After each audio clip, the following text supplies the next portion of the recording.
State of the Union is usually seen as the kickoff to midterm season. In President Trump's Tuesday State of the Union speech, I think he actually did some very politically smart things that I want to talk through today, as well as some missteps. So I compiled 5 to 7 nuggets that I'm going to walk through. You might have noticed I got this microphone, so better audio. Thank you to my beautiful girlfriend who got me this amazing microphone. And before I start, just a quick pitch of what I'm trying to do here. Independent, authentic, and just making videos analyzing curated topics that I think are very, very interesting and that help give a new perspective. At its core, my thesis is that now, we're in the AI age. There's still going to be skills, a student, a professional of the future who has these AI-proof skills at the top of the list. Curiosity, right? Curiosity with human nuance, which you get by getting information like this, by getting new perspectives that really create those gaps that do not fit into your typical mental roadmaps. Maybe it's things that you don't usually think about, but that help you connect dots in different ways, and that yields, new, true innovation. So let's talk about the State of the Union. I will kind of preface this by saying, because I was kind of hesitant if I even wanted to talk about this, but I think I should, right? I know President Trump's a very controversial figure. I'll start by saying I'm definitely not a Trump supporter, but I'm also not a Trump hater, right? There's good things, there's bad things. The Trump accounts, for example, and we'll talk about the Trump accounts, but basically this idea of using the power of compounding interest at a very young age, I think that's a tremendous policy. And if I ever run for office, I would keep that policy. I think it's super logical to have it, and maybe it's a way to counter some of the effects that we're going to be seeing with AI. Killing American citizens like happened in Minnesota, that's impeachable, right? I mean, regardless of Trump accounts or anything, that's bad. And so being objective, I think that's one of the huge issues of why we're even in this mess as a country. People not being objective, having cognitive bias. And so that's kind of my value offering. I'm not going to do that, right? I'm not a partisan. I call balls and strike regardless of who it is. If something's good, I'll say it's good. If something's bad, I'll say it's bad. So just want to give that context before I started talking about what I saw on Tuesday. I saw a lot of very politically smart things. At its core, there was a lot of chatter before the State of the Union that Trump really needed to talk about affordability, right? And there was fears that he was going to be going into maybe attacking judges, Supreme Court judges, because they struck down his tariffs, or just kind of, if you've ever watched Trump's speeches, he goes into a million different topics, he meanders. He needed to talk about affordability, and he did. So 3 specific policies that I think are like super, super smart that he talked about: blocking investment firms from buying housing. So what happened before is that a lot of these private investment firms, they would buy a bunch of housing and they would raise prices, and it's kind of why we have a housing crisis in this country, that it's harder than it was before to get houses.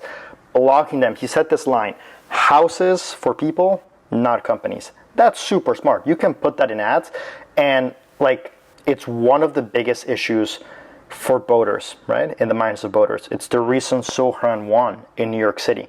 So it's very interesting that that's what it is. I think that's a super smart policy. The AI data center, that was also super, super interesting that he brought it up. Really, really smart. And you've been seeing kind of this brewing already, but it's I don't know what the acronym is, BYOP, I think it is. Bring your own power, right? Bring your own beer, bring your own power, right? So AI companies now guzzle a bunch of power. The idea is that they have to bring their own power. They cannot go to your local, go to the electricity grid, raise prices like what happened in New Jersey and what's happening in Virginia for everyone else. That's super smart, right? And you're going to start seeing electricity prices go down, because that's a huge issue that, I did my research for that for my capstone in college about this. You already are kind of seeing it, and companies kind of realizing this is kind of the future. Meta, they're doing a power plant in southern Appalachia, Ohio. So that's also, that's super smart that he brought it up. A lot of human moments that were really good, like bringing the hockey team from the Olympics. That was really good. The stock market has gone up since he was president, right? There's been ups and very, very low downs, but it's been up compared to when he started. So that's a good thing. That's a good thing for the country. And he highlighted that, and that was really good. And I think voters now, a lot of people are not in the stock market, so it might not be that, moving the needle.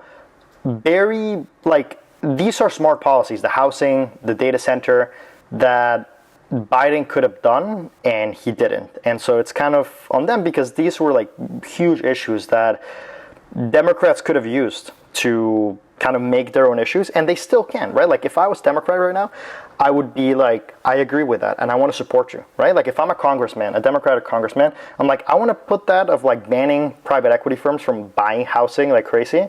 Like a lot of these firms, they had more than 100 properties and they were buying like 500 properties all around the country and raising prices for everyone.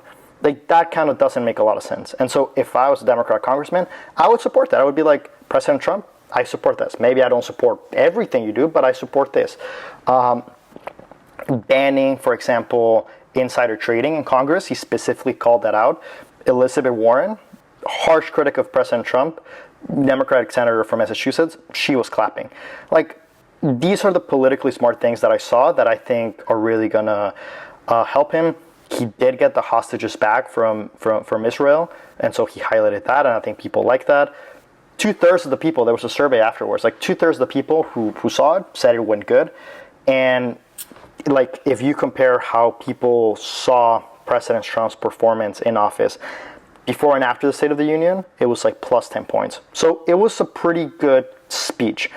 Now, it wasn't perfect. And let's just talk a little bit about like midterms and what this means politically.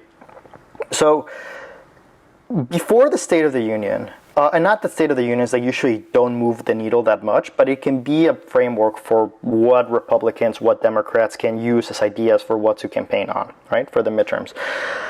Before the State of the Union, immigration has turned into, because of very harsh enforcement, it's really turned into, from one of his biggest strengths of this administration, into an actual liability. So from February 9, 2025 to February 9, 2026, of like, how do you, like, just asking voters the question, what do you think of President Trump's handling of immigration?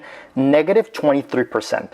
Like, that's pretty shocking, right? That's a huge liability. So you have that. Voters, like, they kind of don't really like that. They don't like seeing that.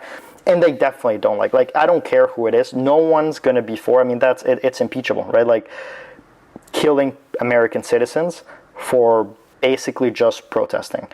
So there's that. So I think what's like the midterms are really going to determine and be determined by is the economy. How is the economy doing? Because I can definitely see a world in which interest rates are lower, the economy is doing better, maybe the housing thing I was mentioning, maybe that has an effect.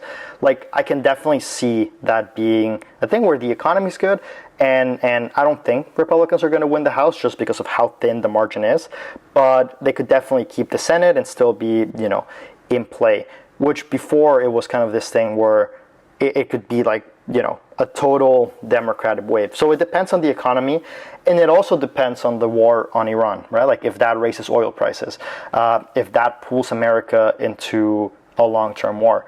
You guys got to remember, like Trump campaigned specifically against forever wars. And so if this becomes a forever war, no, but like what he did in Venezuela, that was definitely not a forever war. And so if it's a quick operation, it could actually help him. If it turns a bit sideways, it could actually hurt him. So I guess that depends. What were kind of the missteps that happened in the State of the Union? One of the things that's very interesting that he did not bring up at all, fears of the labor market, right? So there's a lot of polls out there of like, what's top of mind for voters. A lot of white collar workers feel very anxious about their jobs, right? Yes, the stock market is up since he's taken office, but the labor market is down. Like, it's had very, very bad numbers for jobs added. So, unemployment rate rising, especially hard for entry level people graduating college. So he did not address that at all. Now, this is a harder thing to address, but I think there's ways, like if I was running for office, there's definitely ways to at least suggest the path forward. Like, there's no reason why he couldn't do something where like colleges talk to companies and like rearrange curriculums to fit the AI age, like something they could have, but he did not talk about that at all. A lot of inconsistencies with data. He was saying we brought in like, I don't know how much, like $3 trillion of investment, which is way more than the actual facts. Saying beef is down when beef is not down in terms of price of beef. A lot of things that like just he did not mention, and it was a very partisan address, right? Like the number one goal of the president is to unite the American people, to be a leader. He did not do that. And there was definitely like xenophobia, scapegoating of immigrants that he's done since 2016. But there's ways of saying, like, for example, with the fraud that was committed by Somalis in Minnesota, there's a way of saying, like, there was fraud in Minnesota, we're going to handle it. No need to call Somalis, no need to say Somali pirates, as he said. No need to say, like, oh, like they came from the third world. Like that language, it's very, very dangerous, right? Because that makes it people think it's okay to talk like that, it's okay to act like that. Did not talk about the environment and climate change, which, as we saw with the wildfires in California, is a big thing. And he was making fun of affordability, saying it's this made-up word that Democrats did, where people who, like, it's maybe not the smartest thing, because that can be put in Democrats' ads, right? If people who feel like they do feel like things are unaffordable, saying it's a scam, saying it's a fake word, well, maybe that's not the smartest thing. In terms of, like, I want to call it three other final things. In terms of Democrats, like, he did this thing where it's like, I want to see everyone, like, let's see if you guys support American citizens over illegal immigrants, stand up. And most Democrats did not stand up. Like, maybe they should have stood up for that, because that's going to be put in campaign ads. Like, mark my words, that's going to be put in campaign ads. I understand not supporting ICE and not supporting those ideas, but again, like, Democrats have to be smart. They cannot go into the midterms and be like, we want to abolish ICE. That's absolutely not what they should do.